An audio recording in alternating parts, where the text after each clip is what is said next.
কমলি শাক কিন্তু অনেকভাবেই রান্না করে খাওয়া যায়, তবে কমলি শাক দিয়ে কিন্তু তরকারি রান্না করলেও কিন্তু মন্দ লাগে না।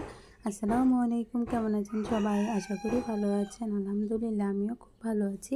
এই তো আমি এখানে কিছু কমলি শাক নিয়েছি, কমলি শাকের তরকারি রান্না করব তার জন্য। এখন আমি এই কমলি শাকগুলো খুব ভালোভাবে কেটে নিব। এই তো কমলি শাকগুলো ঠিক এরকম করে আমি কেটে নিয়েছি। কমলি শাকগুলো আপনারা চাইলে আর একটু ছোটো করেও কাটতে পারেন, আমি ঠিক এরকমটা করে কেটে নিয়েছি। কমলি শাকগুলো কিন্তু একদমই ফ্রেশ ছিল, দেখতেও কিন্তু খুব সুন্দর দেখা যাচ্ছিল। এখন আমি রান্নার জন্য একটি কড়াই দিয়ে দিব। কড়াইটি একটু গরম হলে আমি এখানে তেলটা দিয়ে দেব, আর তেলটা পরিমাণ অনুযায়ী দিয়েছি। তারপর এখানে আমি কেটে রাখা পেঁয়াজ আর রসুনগুলো দিয়ে দিব। পেঁয়াজ আর রসুনগুলো আমি খুব ভালোভাবে ভেজে নিব। আজকে আমি রান্নার জন্য কোনো বাটা মশলা ইউজ করব না, শুধু রেগুলার যে মশলাটা আমি ব্যবহার করি গুঁড়া মশলা, সেটা দিয়ে আজকে তরকারিটা রান্না করব। তার জন্য আমি এখানে পেঁয়াজ আর রসুনগুলো খুব ভালোভাবে ভেজে নিয়েছি। এখন আমি এইখানে 2টা চাপা শুটকি দিয়ে দিলাম, আর আজকে আমি কমলি শাকটা চাপা শুটকি দিয়েই রান্না করব। তার জন্য আমি খুব ভালোভাবে সব একসাথে উপকরণ ভেজে নিয়েছি। ভেজে নেওয়ার পর আমি এখানে রেগুলার যে গুঁড়া মশলাটা, সেটা আমি একে একে দিয়ে দিব। মরিচের গুঁড়া, হলুদের গুঁড়া, তারপর হচ্ছে ধনিয়া গুঁড়া, সব গুঁড়া মশলা দেওয়ার পর আমি এখানে স্বাদ অনুযায়ী লবণটা দিয়ে দিলাম। লবণ দেওয়ার পর আমি একটু পানি দিয়ে দিচ্ছি। পানি দেওয়ার পর আমি মশলাগুলো সব ভালোভাবে কষিয়ে নেব। মশলাটা খুব সুন্দরভাবে কষালে রান্নাটা কিন্তু খেতেও খুব দারুণ লাগবে।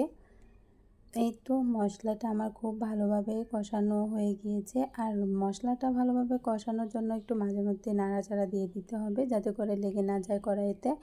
মশলাটা ভালোভাবে কষানোর পর আমি এখানে কেটে রাখা আলুটা দিয়েছি, আর কমলি শাকের সাথে একটু আলু না দিলে কিন্তু খেতে তেমন একটা ভালো লাগবে না।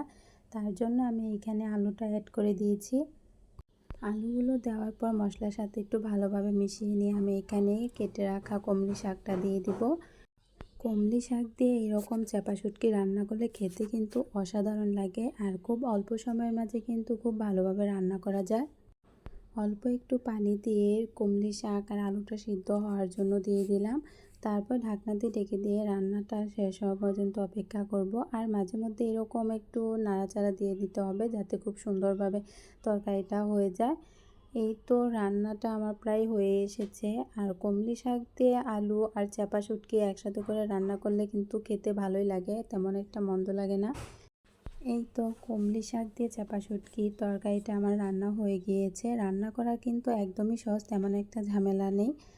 ভিডিওটি ভালো লেগে থাকলে অবশ্যই লাইক, কমেন্ট ও শেয়ার করে জানাবেন। আর ভিডিওটি ভালো লেগে থাকলে অবশ্যই লাইক, কমেন্ট, শেয়ার করবেন। আর আমার চ্যানেলে এরকম নতুন নতুন ভিডিও পেতে আমার চ্যানেলটি সাবস্ক্রাইব করে আমার পাশে থাকবেন। আল্লাহ হাফেজ।